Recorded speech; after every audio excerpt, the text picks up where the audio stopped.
All right, we are going to learn about interpreting points and slope from a graph.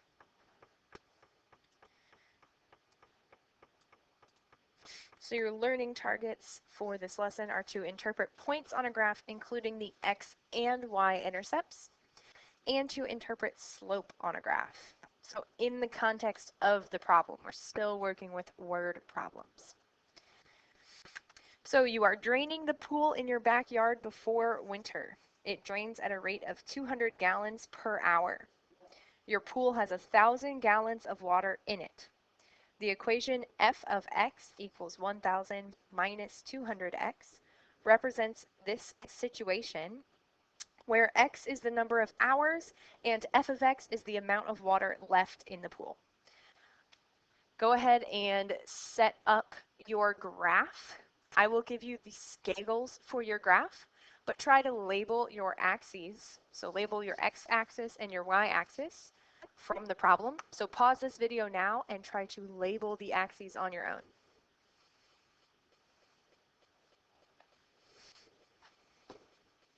All right, this is what you should have labeled your axes. Go ahead and copy down the scale for your graph. And after you copy down the scale, try to graph the equation on your own. So go ahead and pause the video now and try graphing your equation.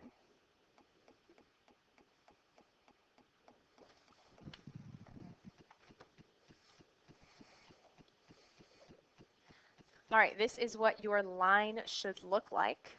So I have my y-intercept at 1,000 and then my slope of negative 200. And that's from when we talked about graphing slope-intercept form. So now the question is, what is my y-intercept? Well, we know our y-intercept from the equation, and that's this 1,000 here. We can also see our y-intercept on the graph. It's at 1,000. So this is our y-intercept. And usually, a y-intercept is the starting point. And if you think about it, this is where we start whenever we're graphing our equation. In slope-intercept form, we start with our y-intercept. So that's a good way that you can remember the y-intercept is the starting point. But in context, it's also the starting point. If I go back to my problem, you are draining the pool in your backyard before winter. It drains at a rate of 200 gallons per hour. Your pool has 1,000 gallons of water in it. So I started with 1,000 gallons of water in my pool. That was what I started with. So here I started with 1,000 gallons, which is abbreviated gal, with 1,000 gallons of water in the pool. So I started with 1,000 gallons of water in the pool. That's what my y-intercept means in this context. So my next question was, what is my x-intercept?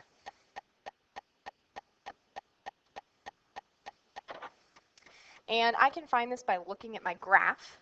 So remember, your y-intercept is where your line crosses your y-axis. So my x-intercept is where my line crosses my x-axis. So my x-intercept is at 5. So this is my x-intercept. And that's at 5. So now I know that my x-intercept is 5, which if I wanted to write that as a point would be 5, 0, because on my graph, x is equal to 5, y is equal to 0. So my point would be 5, 0. And your x-intercept in context is usually your end point or your ending point.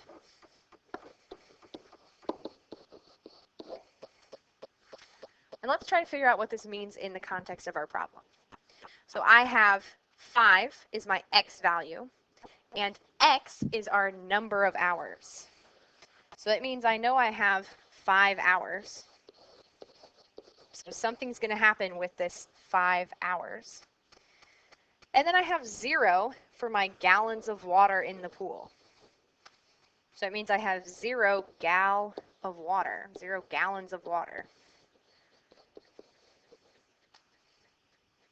So in the context of my problem, my ending point would be how long it took me to drain my entire pool. Because I'm not going to have negative gallons of water. I can't have a negative amount of water. So it's going to end when I'm at 0. So that means after 5 hours, or it took me 5 hours to drain my entire pool. So it took 5 hours to drain my entire pool.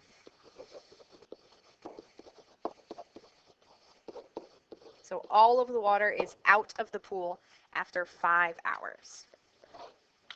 So that would be my x-intercept. The last question that we can ask ourselves is about the slope. Okay, so my slope in the context of the problem. And I know that my slope is this negative 200.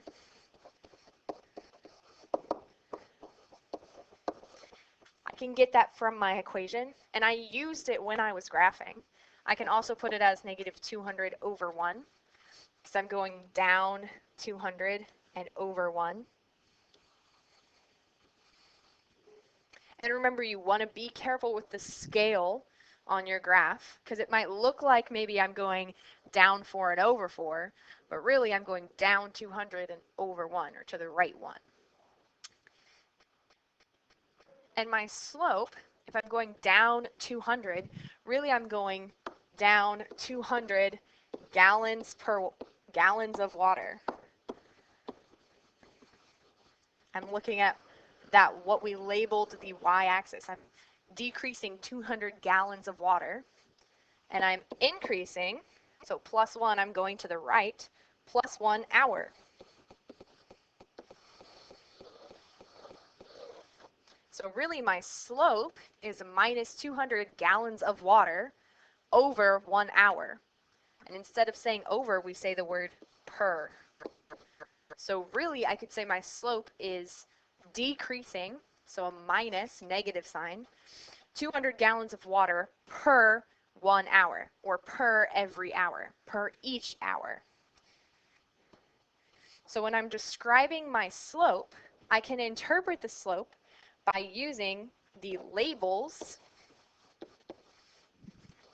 of the x and y, it should be an and, my ampersand, the x and y axis. So my labels of the x and y axis can help me interpret my slope. As long as we remember that our slope is y over x, so whatever my y label over my x label. And then we also need our numbers in front. So I had negative 200 over 1, and I said it was gallons of water in my pool, and the number of hours. And I can put all of this together. One big line, and my line is the word per, or for each, or for every. But I can say that my slope is decreasing, or I'm draining 200 gallons of water each hour, or for every 1 hour, or per 1 hour. But I'm just using my labels that were on my x and y axis in order to interpret my slope. All right, let's try another one. So you and your friends go to the state fair. It costs $5 to get into the fair and $2 each time you go on a ride. The equation f of x equals 2x plus 5 represents the cost of your trip to the fair with respect to the number of rides you go on, which is x. So go ahead, pause the video, create your labels, and I will give you the scale when you unpause. All right, here are your labels and your scale. So go ahead and copy down the scale and try to graph this on your own. So pause the video now and graph this. All right, this is the line that you should have. Remember, we're starting with our y-intercept and then using our slope to graph the equation. And I want to know what's my y-intercept, what's my x-intercept, and what's my slope. So try to answer all three of those questions on your own and interpreting them in context. So pause the video now and try this, and then we will go over it together. All right, so the first question is, what is your y-intercept? So you can either look in your equation or you can look on your graph, and I'll see that my y-intercept is 5. And the question was, how can I interpret this in context? So if I have gone on 0 rides, no rides, my cost to the trip is $5. The second question was about your x-intercept. So my x-intercept, well, I'm not going to find an x-intercept if I go that way. There's going to be no x-intercept because it's just going to keep going up. So it's not going to cross the x-intercept to the right. And if I go to the left, I might eventually cross that x-axis. But we don't need to go to the left. I can't go on a negative number of rides, so it doesn't matter. So there's actually no x-intercept. And that just means that there's no end. I can go on an infinite number of rides. I can go on as many rides as I want. I will never reach an end to the amount of rides that I can go on. And then the third question was about the slope, which I can find the slope in my equation, or I can find the slope on my graph. And that's that I'm going up 2 for every 1 I go to the right. And I drew some triangles on here, but I don't want you to look at those because I think I drew my triangles wrong. So let me erase that really quickly. So if I have gone on 1 ride, then if I have gone on 2 rides, so I'm going to the right 1, but I'm going up 2. So my slope, I can interpret my slope using the labels on my x and y axis. So remember, I have y over x. So that would be the cost of my trip to the fair over the number of rides that I go on, or the cost per ride. And I have the answers written out nicely right here. So go ahead and pause your video if you need to check these answers. And again, pause the video if you want to check your answer. And you might have written these differently, and that's okay. But I have one more, so pause the video, read the question, and try to come up with what you would label your graph.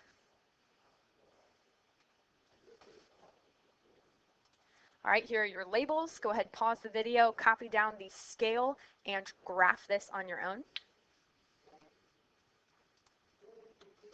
And here's the line that you should have come up with. So try to answer what the x-intercept, the y-intercept, and the slope represent in each of these, as well as what the point 5, 3 represents.